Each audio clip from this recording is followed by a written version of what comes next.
नमस्कार, रात के 9 बज चुके हैं। वक्त हो चुका है निष्पक्ष न्यूज का। आपके साथ मैं हूं रवि ठाकुर। बड़ी खबरों के साथ हाजिर हूं मैं। पहली खबर आज होगी बेंगलुरु में 26/7 कितना मजबूत होगा हाथ, और दूसरी खबर निष्पक्ष न्यूज में भानुमति का कुनबा किसने जोड़ा, जी हां, इस पर भी सवाल उठे हैं। और तीसरी खबर उपेंद्र कुशवाहा को मिला न्योता, फिर भी नाराज क्यों। और चौथी खबर निष्पक्ष न्यूज में होगी एमपी में काबा पर कोहराम क्यों मचा है। लेकिन सबसे पहले बात बेंगलुरु में महाविपक्ष के महाजुटान की।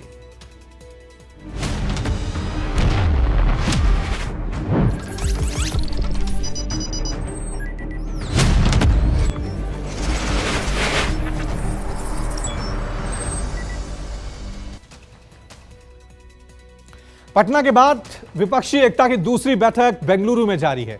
सोनिया गांधी, मल्लिकार्जुन खड़गे, लालू यादव, नीतीश कुमार, सीताराम येचुरी, ममता बनर्जी, राहुल गांधी, अखिलेश यादव, हेमंत सोरेन, एमके स्टालिन और तेजस्वी यादव सरीखे विपक्षी दिग्गजों की टोली 2024 में बीजेपी को हराने की रणनीति बुन रही है।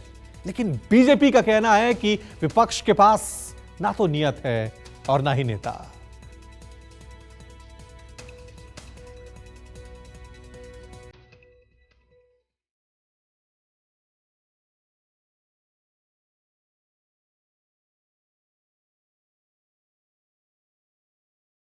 छब्बीस दलों के दिग्गजों ने बेंगलुरु में डेरा डाल दिया। विपक्षी एकता का सम्मेलन शुरू हो गया। 2024 में बीजेपी के खिलाफ चक्रव्यूह बनने लगा, लेकिन सत्ताधारी बीजेपी को यह बात नागवार गुजरी। पार्टी ने विपक्षी खेमे की नीयत पर सवाल उठाया, नेतृत्व का टोटा बताया, लेकिन खड़गे ने भी पूछ ही डाला, अगर पीएम मोदी इतने ही मजबूत हैं तो फिर 3 दर्जन दलों को किस बात के लिए बुलाया। यूपीए का सवाल है और ये जो ऑपोजिशन के अलायंस है, ये भानुमति का कुनबा है और कहीं का ईंट कहीं का रोड़ा, भानुमति ने कुनबा जोड़ा, इस तरीके का ये अलायंस है। न तो इनके पास नेता है, न ही नीयत है, न ही नीति है और न ही फैसला लेने की ताकत है। यह फोटो अपॉर्चुनिटी के लिए अच्छा है। मोदी साहब ने तो ये बोला था पार्लियामेंट में, सभी अपोजिशन को मैं अकेला ही भारी पड़ता है। जब अकेला ही भारी पड़ता है फिर छोटे मोटे सबको लेके 30 क्यों गिन रहे, और 30 कौन से पार्टी है तो बताए, तो हम भी इलेक्शन कमीशन से लिस्ट मंगवाएंगे। पटना में विपक्षी एकता की पहली बैठक में ही अध्यादेश पर कांग्रेस के रुख को लेकर आम आदमी पार्टी ने बागी रुख अख्तियार कर लिया था, लेकिन वक्त रहते ममता बनर्जी की पहल से चीजें ठीक हो गई। बीजेपी के खिलाफ जोर आजमाइश चाहे जैसी भी हो, बेंगलुरु में विपक्षी दलों की नुमाइश हो ही गई। विपक्षी दिग्गजों ने धर्मनिरपेक्षता की दुहाई दी तो लगे हाथ 2024 में बीजेपी को दिल्ली की गद्दी से दूर करने की मुनादी भी कर दी। भाजपा को 2/3 जनता हराने जा रही है, 2/3 यहाँ पर हैं। मुझे उम्मीद है कि देश की जनता इस बार भारतीय जनता पार्टी को बुरी तरह हरा करके भेजेगी। और सबसे पहले मैं धन्यवाद दूंगा कर्नाटक की जनता को, जिन्होंने फैसला लेकर के भारतीय जनता पार्टी को हराया। और इसी तरह मुझे देश के कोने कोने से जानकारी मिल रही है कि भारतीय जनता पार्टी का सफाया होगा। कम से कम भाजपाइयों ने अब ये स्वीकार किया कि उनको भी गठबंधन की जरूरत है। अकेले मोदी जी के चेहरे पर और अकेले मोदी के नाम पर करिश्मा करके हर चुनाव नहीं जीता जा सकता। ये तो खुद आरएसएस ने मान लिया, उनके मुखपत्र ने लिख के दिया।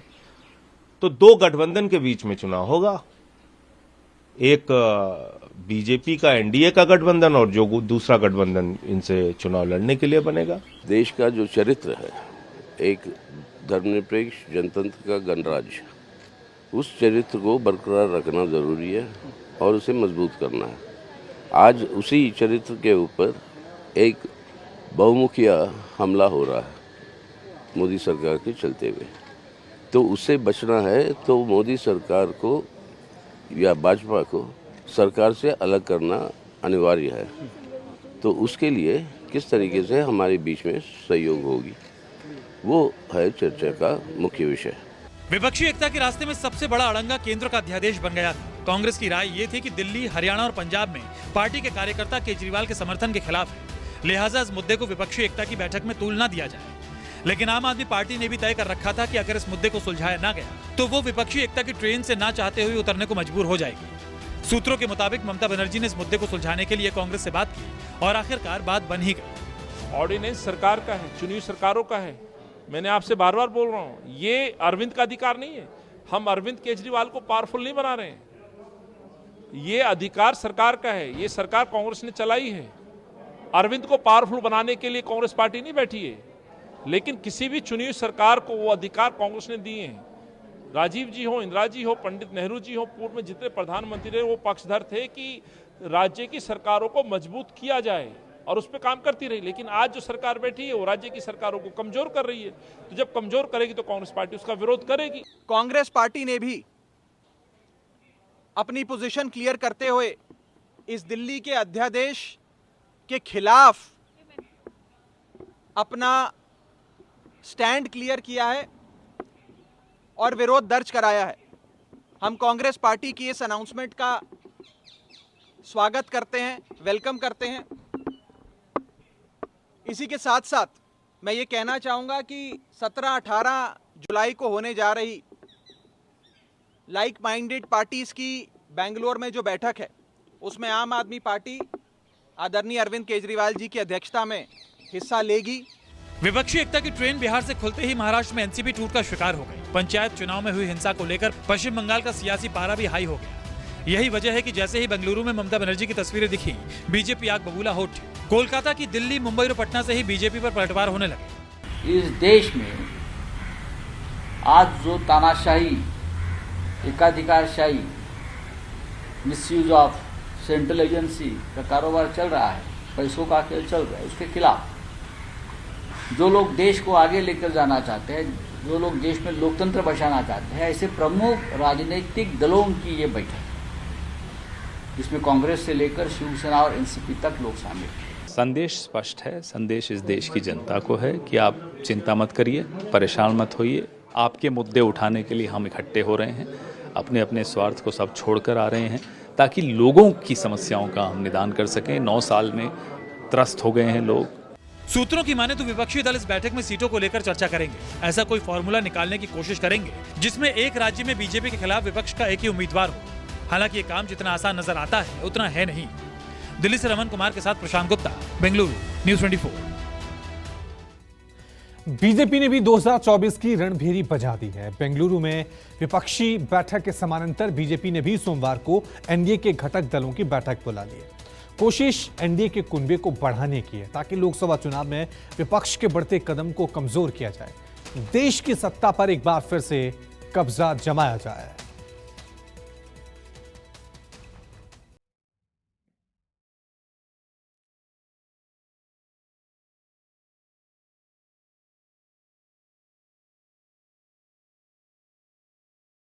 लाल किले पर तीसरी बार कब्जा जमाने की जुगत में जुटी बीजेपी ने भी एनडीए का कुनबा बढ़ाने की कवायद तेज कर दी है। 18 जुलाई यानी मंगलवार को दिल्ली का अशोका होटल में शाम 5 बजे एनडीए की बैठक होगी, जिसमें पीएम मोदी भी शिरकत करेंगे।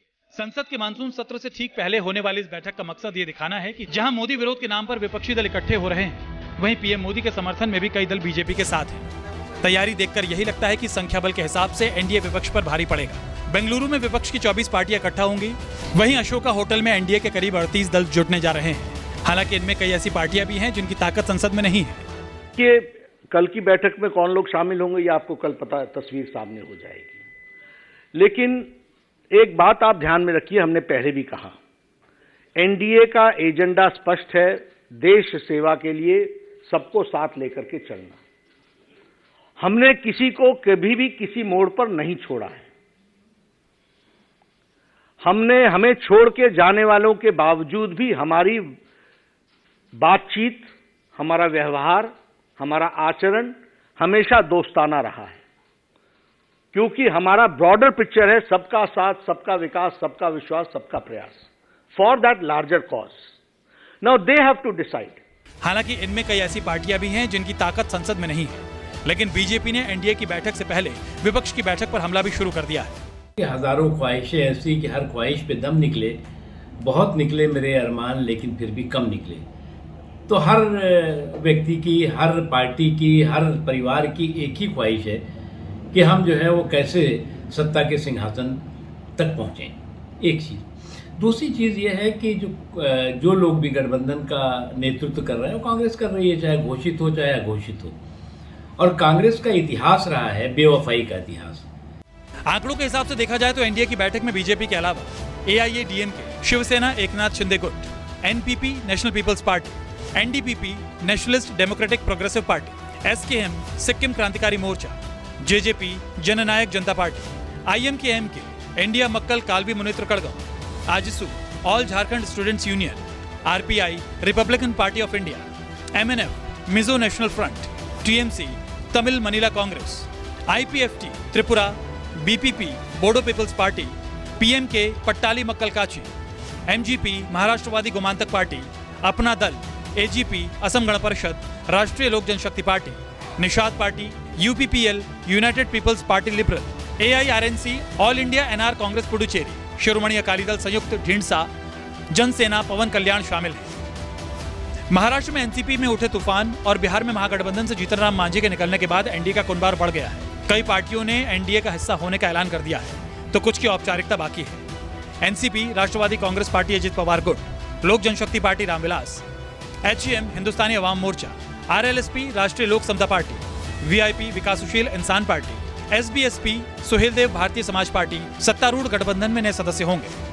ओम प्रकाश राजभर एनडीए में शामिल होने की घोषणा कर चुके हैं, तो चिराग पासवान भी जल्दी इसका औपचारिक ऐलान करने वाले हैं। हालांकि इस गठबंधन में कुछ पार्टियां आपस में भी लड़ रही हैं। चिराग पासवान और उनके चाचा पशुपति कुमार पारस लोकसभा सीट को लेकर अलग अलग बयानबाजी भी कर रहे हैं। भाई घर का बेटा है, हर कोई चाहेगा कि घर का बेटा आगे बढ़े, और हूँ मैं घर का बेटा। देखिए, मैं जरूर चुनाव लड़ूंगा, मतलब लोक जनशक्ति पार्टी रामविलास जरूर चुनाव लड़ेगी। अभी अंतिम फैसला मैं माँ कौन, यह अंतिम फैसला पार्टी को लेना। हाजीपुर में चिराग पासवान का क्या है?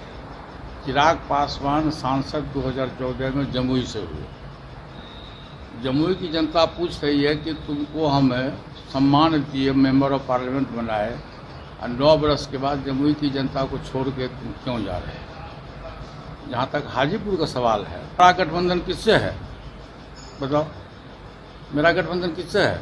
मेरा गठबंधन भाजपा से। सवाल है कि 2019 के लोकसभा चुनाव में अपने दम पर बहुमत हासिल कर चुकी बीजेपी को छोटे दलों की दरकार क्यों हुई? क्या विपक्षी दलों की एकता बीजेपी को परेशान कर रही है? चुनाव के जातीय अंकगणित और क्षेत्रीय दलों की भूमिका भी समझ में आने लगी है।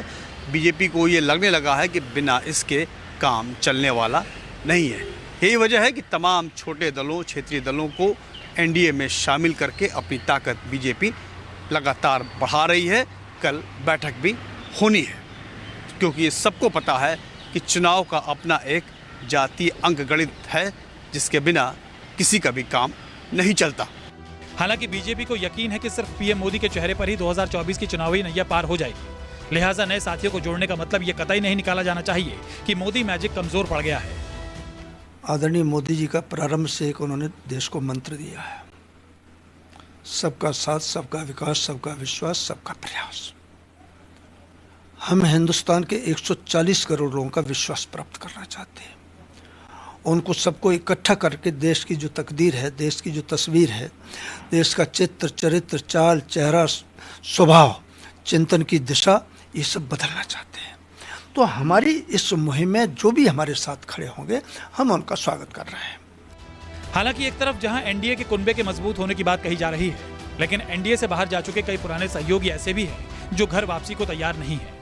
बीजेपी अपने सहयोगियों के साथ दिल्ली के अशोका होटल में एनडीए की बैठक के नाम पर बैठेगी और ये दिखाने का प्रयास करेगी कि देश के तमाम राजनीतिक दल और जनता का विश्वास पीएम मोदी और बीजेपी पर है। लेकिन सच्चाई ये भी है कि जनता दल यूनाइटेड, टीडीपी और अकाली दल, जो बीजेपी के सबसे पुराने सहयोगी हैं और एनडीए में थे, वो वापस नहीं आ रहे हैं। पंजाब में बीजेपी अकेले चुनाव लड़ेगी। टीडीपी की जगह जनसेना पार्टी यानी पवन कल्याण की पार्टी के साथ आंध्र प्रदेश में वो गठबंधन करके टीडीपी की कमी को पूरा करना चाहेगी। वहीं जेडीयू विपक्ष की धुरी बनी हुई है, जनता दल यूनाइटेड अब उनके साथ नहीं है। तो कुल मिलाकर एक दिखाने का प्रयास बीजेपी कर रही है कि विपक्षी एकता में जितनी संख्या राजनीतिक दलों की है, उससे बड़ी उसकी संख्या है। कैमरामैन संजय के साथ कुमार गौरव, न्यूज़ 24 दिल्ली। मिशन 2024 की कामयाबी के लिए बीजेपी ने एनडीए का कुनबा बढ़ाने की तैयारी तो कर ली है। लेकिन बिहार में कुछ ऐसे पेच हैं जिसे सुलझाए बिना एनडीए की बेहतरी बहुत मुश्किल है। पहला पेच उपेंद्र कुशवाहा की नाराजगी, तो दूसरा पेच चिराग के चाचा की नाराजगी। वैसे वीआईपी अध्यक्ष मुकेश सहनी भी खामोश नजर आ रहे हैं। बेंगलुरु में 24 विपक्षी दलों के महाजुटान से बिहार में महागठबंधन के नेताओं का उत्साह सुर चढ़कर बोल रहा है। दावा ये कि बिहार से निकला विपक्षी एकता का कारवां अब देशव्यापी हो चला है और विपक्ष का ये बढ़ता कारवां 2024 में मोदी सरकार को उखाड़कर ही दम लेगा। हमारा जो महागठबंधन की बैठक है, वो बैठक सब लोगों ने अपने आप किया, यानी बिहार ने शुरू किया, हमारे नीतीश कुमार ने धीरे धीरे वो आगे बढ़ते जा रही है। उतना ही नहीं है, यहाँ 15 लोग थे, वहाँ 24 से भी अधिक, अब तो जहाँ तक जानकारी है 27 पार्टियाँ आ गई हैं। भारतीय जनता पार्टी को ये लगने लगा कि अब हमारा ज़मीन खिसकते जा रहा है, इसीलिए उन्होंने उसी को देखते हुए अपनी बैठक भी 18 को कर दी है। बेंगलोर की बैठक इसलिए विशेष महत्व है क्योंकि आज देश की गैर भाजपा विपक्षी दलों का जो एकजुटता है वो जिस तरह से मजबूती से सामने आई है। पटना में जो पहली बैठक हुई उसमें 15 दल शामिल हुए थे और जो बेंगलुरु में आज और कल बैठक हो रही है उसमें देश के 24 दल शामिल हो रहे हैं। ये सबसे बड़ी सफलता है। जीतन राम मांझी से पहले नीतीश की नाव से उतरे उपेंद्र कुशवाहा भले ही अब एनडीए का हिस्सा हैं, ये दावा भी कर रहे हैं कि 2024 के लोकसभा चुनाव में प्रधानमंत्री की कुर्सी पर नरेंद्र मोदी का विकल्प नहीं है। लेकिन कुशवाहा समाज के नेता नागमणि की एनडीए में एंट्री से उपेंद्र कुशवाहा भी नाराज चल रहे हैं। हालांकि उन्होंने दिल्ली में होने वाली एनडीए की बैठक का न्योता मिलने की पुष्टि जरूर कर दी है, लेकिन बैठक में शिरकत के सवाल पर उनका जवाब कुछ और ही इशारा कर गया। अब सब चीज की जानकारी हमेशा दिया जाए मीडिया के माध्यम से, इसकी कोई आवश्यकता थोड़े होती है। बिहार में एनडीए की नाव कई सारे भंवरों का सामना कर रही है। जैसे नागमणि की एंट्री से उपेंद्र कुशवाहा दुबले होने लगे, तो चिराग पासवान की एंट्री से उनके चाचा और केंद्रीय मंत्री पशुपति पारस भी नाराज उठे हैं। सबसे बड़ी वजह ये कि चिराग पासवान इस बार हाजीपुर लोकसभा से ही चुनाव लड़ना चाहते हैं, जबकि पशुपति पारस भी इसी सीट का सपना संजोए बैठे हैं। भाई ये फैसला तो अंतोगत्वा पार्टी ही लेगी कि कहां से कौन लड़ेगा, पार्टी का संसदीय बोर्ड लेगा। बट इस बात को मैं स्पष्ट कर दूं कि हाजीपुर से जरूर लोक जनशक्ति पार्टी रामविलास ही चुनाव लड़ेगी। अधिकृत जो पार्टी या किसी भी गठबंधन का उम्मीदवार होगा वो लोक जनशक्ति पार्टी रामविलास का ही होगा। चिराग पासवान जिसकी बात आप कर रहे हो, आप उससे पूछो कि तुम जमुई छोड़ना क्यों चाहते हो, तुम जमुई छोड़ना क्यों चाहते हो। जमुई की जनता ने तुमको मान और सम्मान दिया, 2 वर्ष से 10 वर्ष के लिए तुमको मेंबर ऑफ पार्लियामेंट बनाया, रोड से उठा करके तुमको नेता बनाया। तुम उस जमुई की जनता के साथ विश्वासघात कर रहे हो। बिहार की सियासत में सन ऑफ मल्लाह के नाम से मशहूर हो चुके मुकेश सहनी भी एनडीए के संपर्क में है, लेकिन बात अभी पूरी तरह बन नहीं पाई है। वीआईपी मुखिया को दिल्ली में होने वाली एनडीए की बैठक का न्योता तक नहीं मिला है। सभी सहयोगी से बात चल रही है और धीरे धीरे स्थिति स्पष्ट भी हो रही है। कल अच्छे से बैठक होगी और देश के प्रधानमंत्री यशस्वी नरेंद्र मोदी जी के नेतृत्व में पूरी तरह एनडीए एकजुट होकर 2024 का चुनाव लड़े। चिराग और पशुपति पारस को लेकर के अभी भी कोई संशय नहीं है, सारे लोगों से वार्ता चल रही है, सारी स्थिति स्पष्ट होगी। बिहार के मुख्यमंत्री नीतीश कुमार ने ही विपक्षी एकता की मुहिम छेड़ी थी और इसकी पहली बैठक पटना में ही हुई थी। लेकिन बैठक से ठीक पहले जीतन राम मांझी ने नीतीश कुमार से नाता तोड़कर एनडीए से दोस्ती कर ली। मांझी के जरिए बीजेपी ने बिहार में अपने सहयोगियों की तादाद बड़ी कर ली है। 2024 में केंद्र में किसकी सरकार बनेगी, किसकी नहीं बनेगी, यह कहना तो अभी मुश्किल है, लेकिन मिशन 2024 के लिए बिसात बिछनी जरूर शुरू हो चुकी है, जिसमें हर गठबंधन खुद को मजबूत और दूसरे को कमजोर बता रहा है। कैमरामैन ऋषि के साथ सौरभ कुमार, पटना, न्यूज़ 24। देश में चुनावों का मौसम है और चुनावों के जरिए सत्ता के सिंहासन तक पहुंचना किसी युद्ध से कम नहीं माना जाता है। पार्टी और नेता की किस्मत बेशक जनता के हाथों में रहे, लेकिन चुनावों में जीत के लिए तमाम पार्टियां अभी से जोड़तोड़ और गुणा गणित में जुट गई हैं। सीटों के समीकरणों को साधने के लिए क्या सत्ता पक्ष और क्या विपक्ष दोनों अपनी अपनी मुहिम में जुटे हुए हैं। और दोनों को ही गठबंधन की राजनीति ही सबसे मुफीद नजर आ रही है। सत्ता में बैठी बीजेपी और बीजेपी को सत्ता से उतारने के लिए विपक्ष की क्या है अलायंस पॉलिटिक्स, आइए आपको भी दिखाते हैं।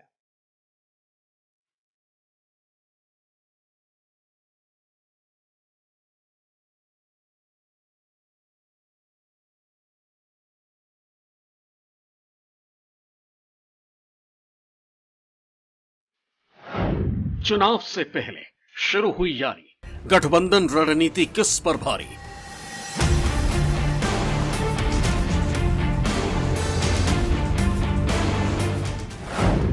बिहार से बेंगलुरु पहुंची विपक्षी एकता, मोदी शाह के जोड़ी को कौन रोकेगा?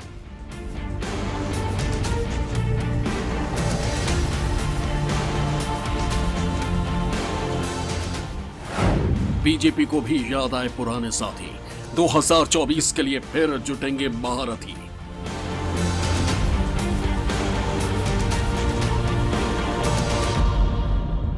पटना में महागठबंधन का महाजुटान हुआ, यहां से शिमला चलो का ऐलान हुआ, मगर बात बेंगलुरु में मिलने पर बनी और अब यहां देश का दिल जीतने की वो नीति और रणनीति तैयार होगी जिसके दम पर एक दशक तक दिल्ली से दूर रहने वाले विपक्ष को किसी तरह सत्ता की संजीवनी मिल सके। 17 और 18 जुलाई को कर्नाटक की राजधानी के विपक्षी मंथन से गरमाने की उम्मीद है। इस महामंथन से अमृत निकलेगा या हलाहल, ये तो वक्त बताएगा। लेकिन पटना के बाद बेंगलुरु में शुरू हुए इस महाजुटान से विपक्षी खेमा बेहद उत्साहित जरूर दिखाई दे रहा है। पीडीए यानी पैट्रियोटिक डेमोक्रेटिक अलायंस की ये दूसरी बैठक है। 2024 में भारतीय जनता पार्टी और मोदी सरकार को उखाड़ फेंकने के दावे के साथ शामिल हुए विपक्षी कुनबे के इस लार्जर देन लार्ज तस्वीर ने सत्ता में बैठी बीजेपी को सकते में डाला है, तो दूसरी तरफ राजनीतिक पंडितों को भी चौंकाया है।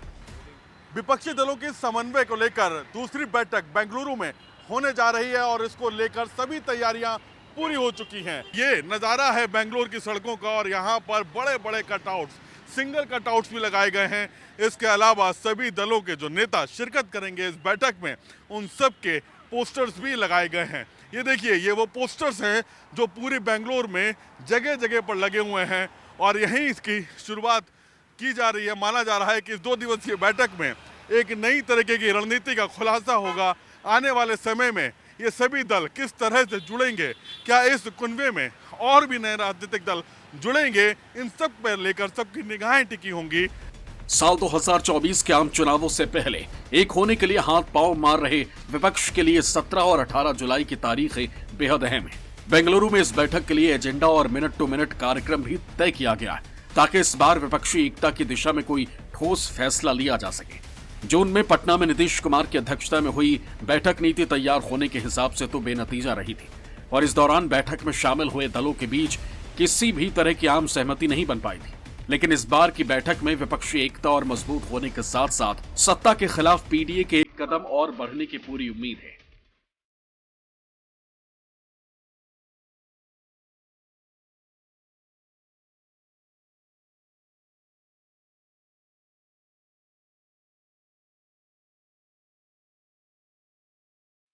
इस बार 2 दिन के लिए बेंगलुरु में इकट्ठा हुए विपक्षी महागठबंधन का लक्ष्य है कि 2024 के आम चुनावों के लिए कॉमन मिनिमम प्रोग्राम की ड्राफ्टिंग और गठबंधन के लिए जरूरी कम्युनिकेशन पॉइंट्स तैयार करने के लिए एक सब कमेटी स्थापित की जाए।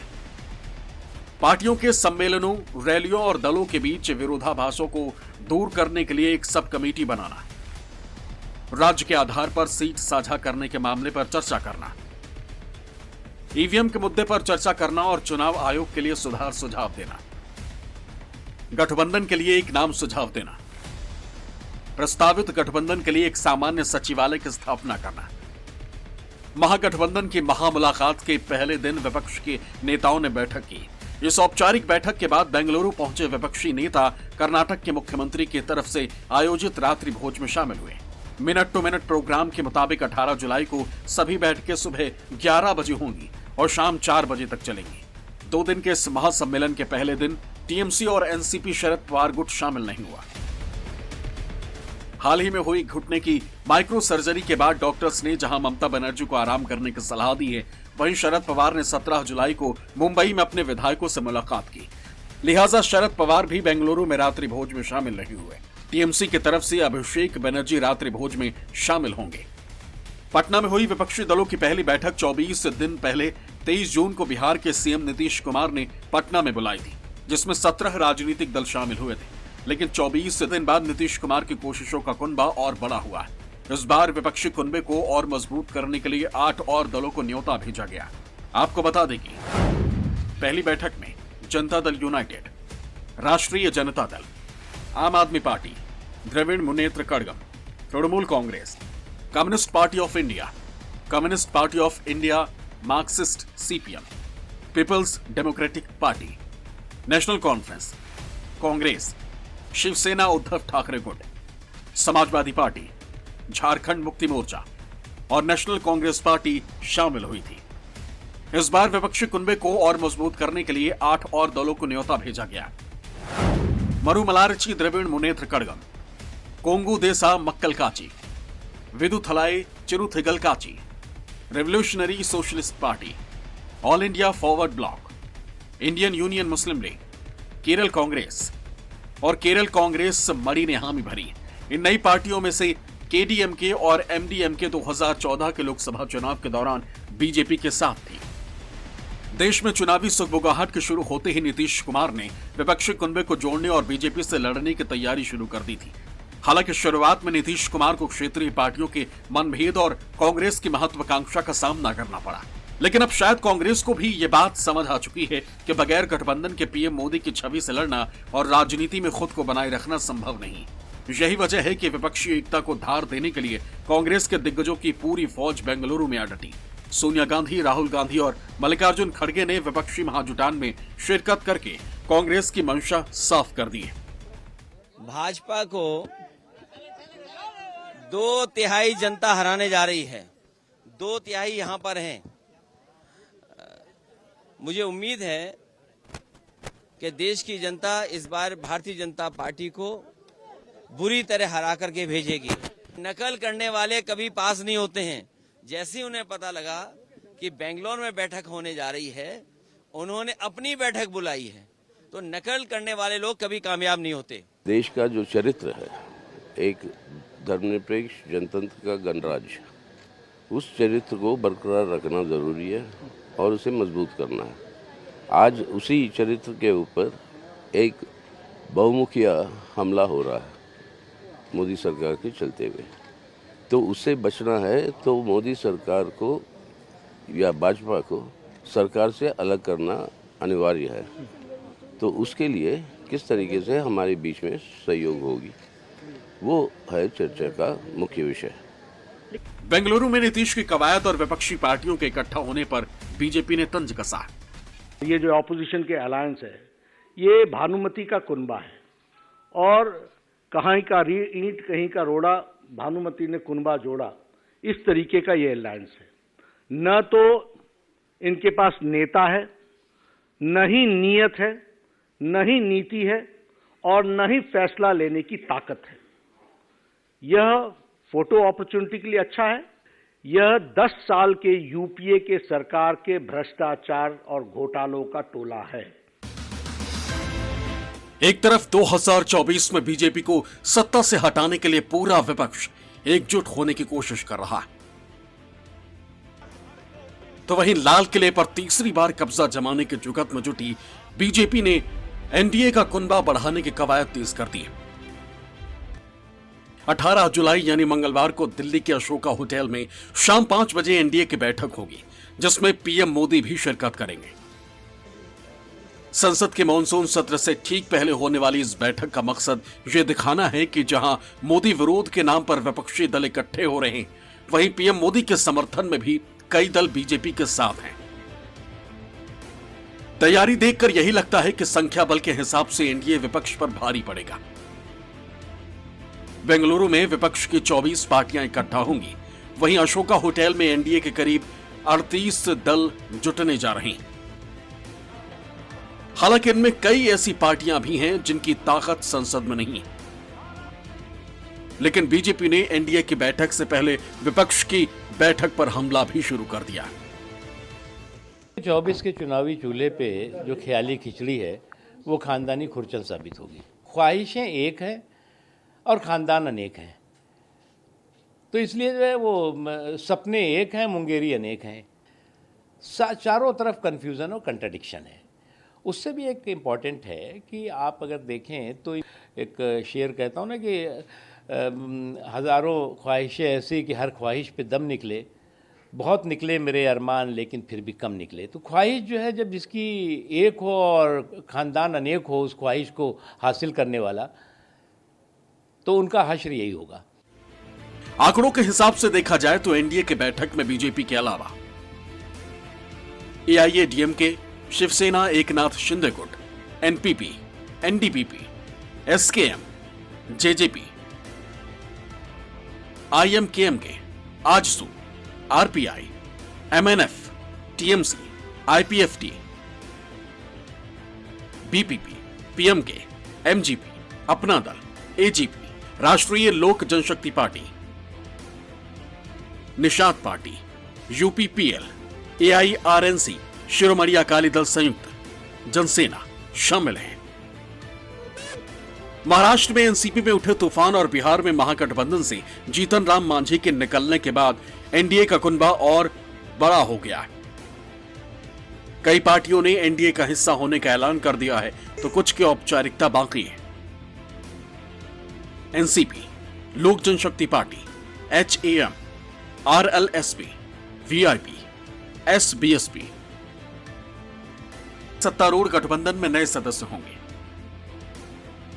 ओम प्रकाश राजभर एनडीए में शामिल होने की घोषणा कर चुके हैं, तो चिराग पासवान भी जल्द ही इसके औपचारिक ऐलान भी कर सकते हैं। हालांकि इस गठबंधन में कुछ पार्टियां आपस में भी लड़ रही हैं। चिराग पासवान और उनके चाचा पशुपति कुमार पारस लोकसभा सीट को लेकर अलग अलग बयानबाजी भी कर रहे हैं।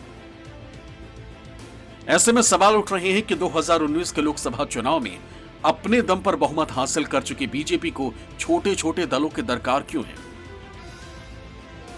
क्या विपक्षी दलों की एकता बीजेपी को परेशान कर रही? बीजेपी के लिए 2024 की लड़ाई में सरकार के 9 साल के काम के साथ साथ चुनाव के जातीय अंकगणित और क्षेत्रीय दलों की भूमिका भी समझ में आने लगी है। बीजेपी को ये लगने लगा है कि बिना इसके काम चलने वाला नहीं है। यही वजह है कि तमाम छोटे दलों, क्षेत्रीय दलों को एनडीए में शामिल करके अपनी ताकत बीजेपी लगातार बढ़ा रही है। कल बैठक भी होनी है क्योंकि ये सबको पता है कि चुनाव का अपना एक जातीय अंकगणित है जिसके बिना किसी का भी काम नहीं चलता। हालांकि बीजेपी को यकीन है कि सिर्फ पीएम मोदी के चेहरे पर ही 2024 की चुनावी नैया पार हो जाएगी। लिहाजा नए साथियों को जोड़ने का मतलब ये कतई नहीं निकाला जाना चाहिए कि मोदी मैजिक कमजोर पड़ गया।